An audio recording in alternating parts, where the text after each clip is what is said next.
West Indies এবং নিউজিল্যান্ডের মধ্যে টি-20 সিরিজ শুরু হয়েছে এবং প্রথম টি-20 ম্যাচে নিউজিল্যান্ডকে 7 রানে হারিয়ে দিল ওয়েস্ট ইন্ডিজ এবং এদিন এই ম্যাচে ওয়েস্ট ইন্ডিজ প্রথম ব্যাট করতে নামে এবং নির্ধারিত 20 ওভারে 6 উইকেট হারিয়ে 164 রান করে। যদিও ওয়েস্ট ইন্ডিজ শুরুটা খুব একটা ভালো হয়নি, 4 রানের মাথায় তাদের প্রথম উইকেটে পতন হয়, এরপর 28 রানের মাথায় তৃতীয় উইকেট এবং 43 রানের মাথায় তৃতীয় উইকেট পতন হয় এবং সে সময় দলের হাল ধরেন সাই হোপ, অধিনায়ক সাই হোপ, এবং যার ফলে তার ব্যাটিং বলা যায় সাই হোপের 39 বলে 53,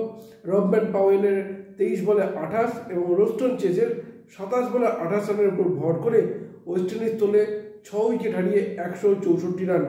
এবং এদিন এই ম্যাচে নিউজিল্যান্ডের বোলারদের মধ্যে ডাফি 19 রান দিয়ে পান 2 উইকেট এবং ফাউলকনস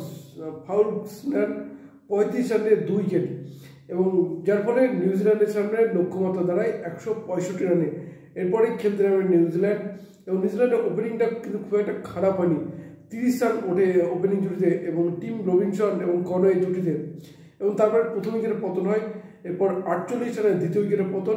70 রানের তৃতীয়। সে সময় কিন্তু খেলাটা নিউজিল্যান্ডের হাতে ছিল, কিন্তু 83 রানে চতুর্থ উইকেট পড়ার পরে কিন্তু পরপর উইকেট হারা থাকে নিউজিল্যান্ড এবং একটা সময় 107 রানে তারা 9 উইকেট হারিয়ে বসে এবং সে সময় কিন্তু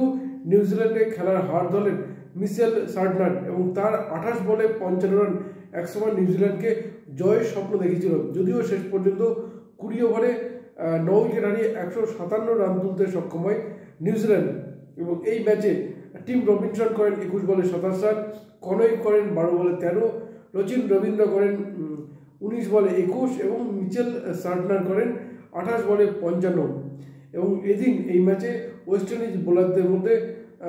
জেডন সিলস নেন 32 রানে 3 উইকেট এবং আকেল হোসেন নেন 26 রানে 3 উইকেট এবং যার ফলে ওয়েস্ট ইন্ডিজ ম্যাচটি 7 রানে জিতে যায়।